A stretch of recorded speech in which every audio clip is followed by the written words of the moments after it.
Welcome back to Plant-Based Brent, Karma Healing Nursery. Here I am with the Princess Estrella. We're out hiking. This is podcast number 10. Boom! Full power! My apologies. I wanted to do it live, but as you can see, the weather isn't that great, and I haven't had internet all day.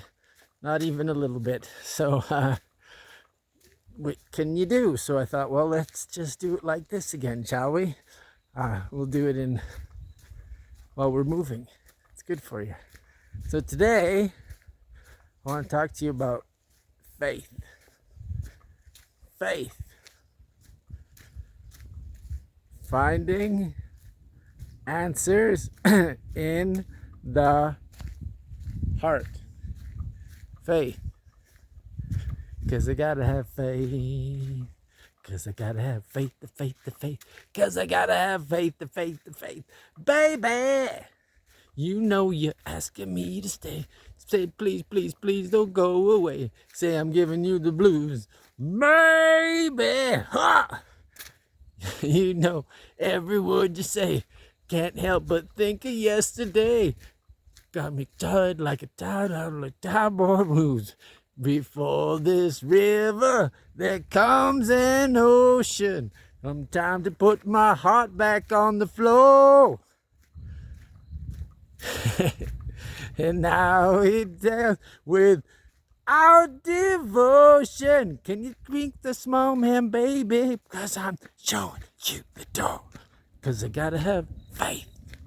Because I gotta have faith. Because I gotta have faith to faith to faith. Because I gotta have faith to faith to faith. Woo! That's what faith is. I haven't done that, heard or sang that song in a very long time. So that was spontaneous. That's how I live my life. I'm kind of spontaneous. And it's pretty awesome because I feel good being spontaneous. Oh, I should be doing this. Too late. Oh well. It's not the first time I've done one of these like this, so it's better if I do it horizontal as opposed to vertical, because then this is a long form because it's a 30 or mid form because it's 30 minutes. So, anyways, back to faith. So I've been riding the faith bus for a long time. I've for the first 40 years of my life, I worked hard. I was always in the bar and restaurant industry, and I was always one of the best servers or the best bartender or the manager, or I had many jobs. I did everything. I did from dishwashing to busing, to cooking, to prep cooking, to waiting tables, to bartending, to management, to shift supervisor, you name it. Anything that they thought, a name that they could come up with, I did it at some point. And I was good at it because I like people, and I still do like people. I learned a lot about people in that industry. Oh my goodness. People are very predictable, and I got to the point. I'd been in the industry. I started in the industry at 13 at Primo's. I was a busboy, my first job, and then my last one was at Wellington's, and I was 40. And so that was 27 years later, and I was a waiter. Woohoo! I went from busboy to waiter in 27 years, and my wage went from my first pay was $3.35 an hour, and the last pay that I received was I think it was $10 an hour. So my wages tripled and a bit in 27 years. The money was definitely in the tips, not in the pay. So that's why you had to get good at being good with people, because if you weren't, then you didn't get any tips. And if you didn't get any tips, then all you had was your wages. You weren't having very much fun. You weren't eating. Yeah, so yeah, you had to get good at being with people, and so the restaurant industry just in itself taught me a lot about faith, because you put yourself out there and you really do a great job for people, and then there's no guarantees. They don't have to tip you. I called it to inspire prompt service, and or premier service, to inspire premier service. And I did my best. And so then at the end, if it was like a big bill, like $300 or something, and they didn't leave $50-$60, you felt like, meh. You know, if they left you $30 or $25 or $20, all this stuff happened. But it also happened that some people would leave $100. So, and there was no guarantees. It was always a crapshoot, essentially. Unless you were, when I worked at Wellington's, I was there for many years as a waiter, and I had a regular clientele. And so when you have a regular clientele at a high-end restaurant, life is good. You don't have to work very hard, and you make really good money, and you don't work a lot of hours either. So those were the good days. But then I decided to get out of the industry entirely, and that was when Occupy started in Calgary. That was in 2011, and I completely transformed my life. I went from somebody that had a job his whole life, always had a vehicle,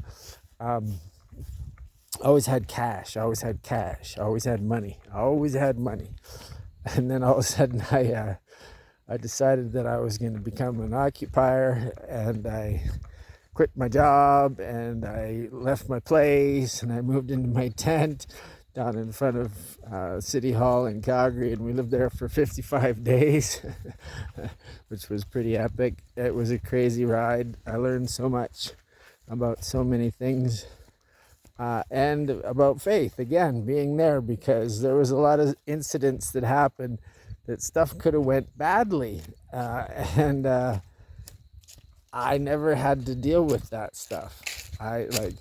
I always was the guy that smoothed everything over, and just because of my age, I was default the leader. So not by choice, but by actions too, because actions speak louder than words. And I stepped up. I cleaned up after everybody. I fed everybody. I inspired everybody. I did yoga. I meditated. I danced. I was me. It was the first time in my life that I was fully free. It was amazing. I had all of this time I'd never had before. I'd never had time. Time was never part of my life, because I always had something to do. I was always doing the next thing, to do the next thing, to do the next thing, in order to get to the next thing so I could do the next thing. But all of a sudden I had this new creation, time. And I learned a lot about faith down at Occupy, that's for sure, because we had times when it got super freaking cold, and all kinds, and people would show up with blankets. People showed up with pallets to get our tents off the ground. We had food show up out of nowhere so many times, when we had nothing. And then all of a sudden flash, somebody would show up with this beautiful meal and feed all of us. We had one lady in particular who was incredible, and she made amazing pierogies. She came every night.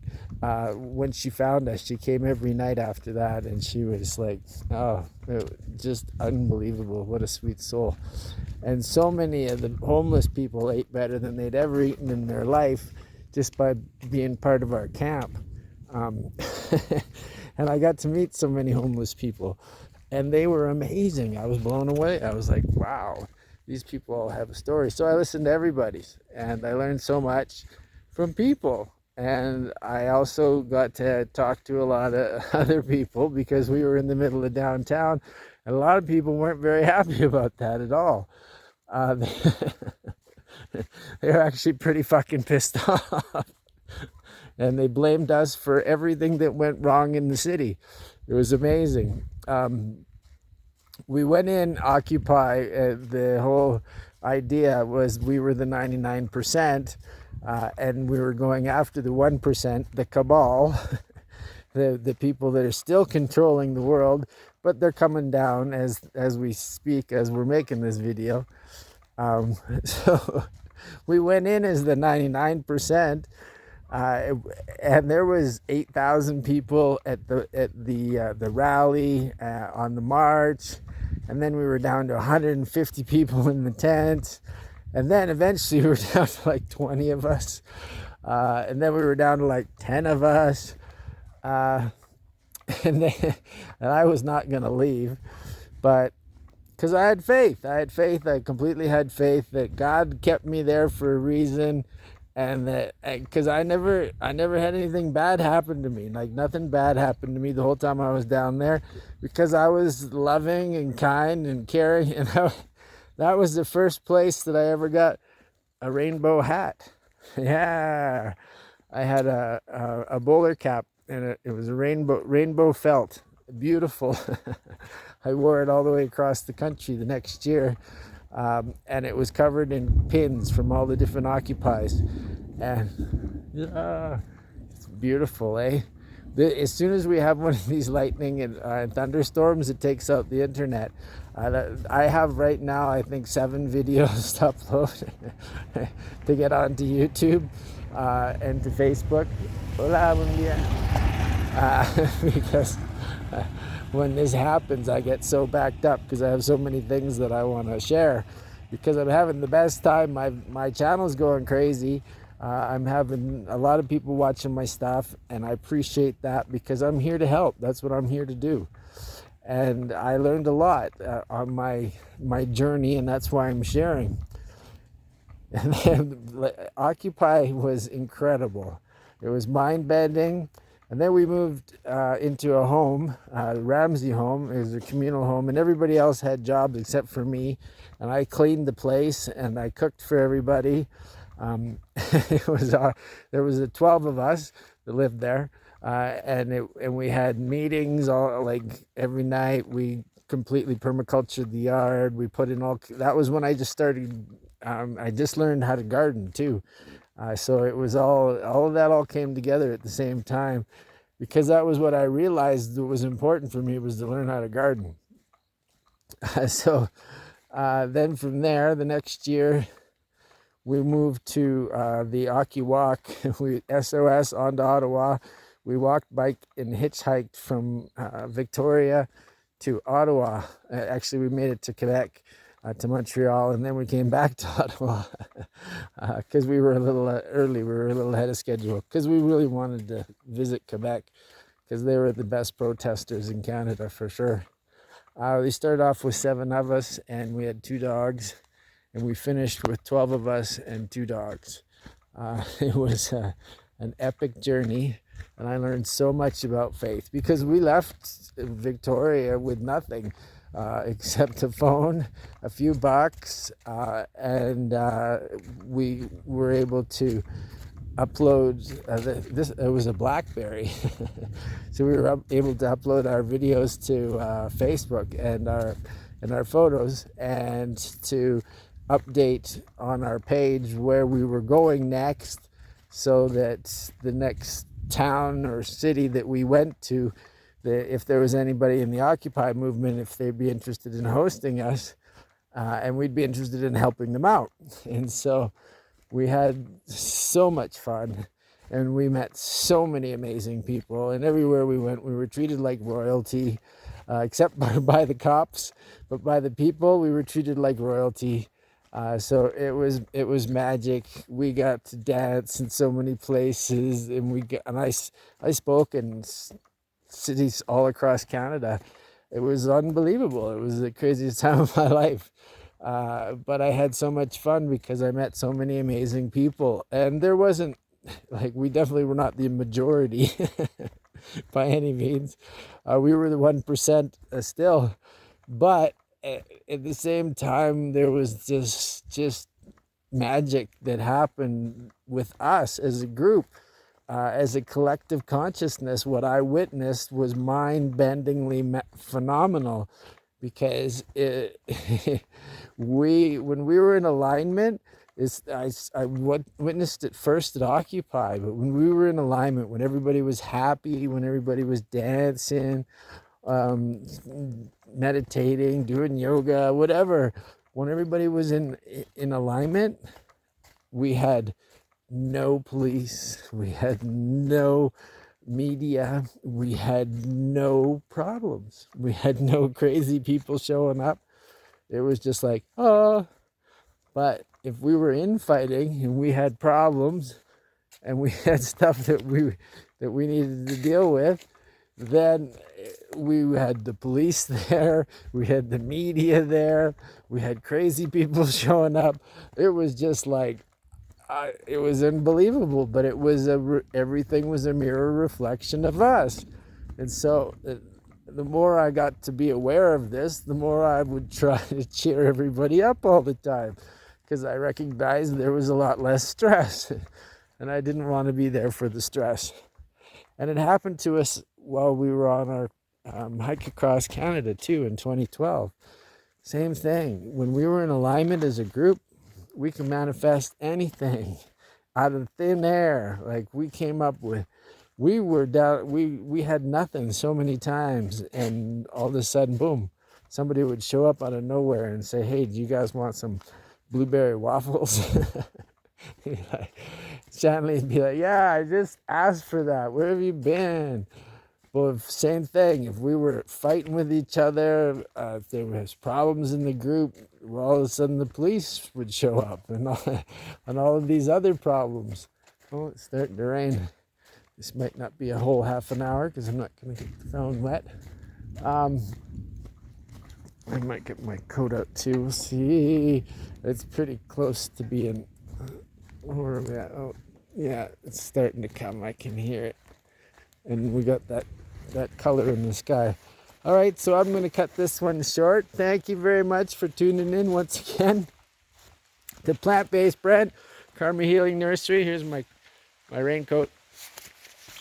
I'm going to stop and put it on. If you like what we're doing, please subscribe to the channel.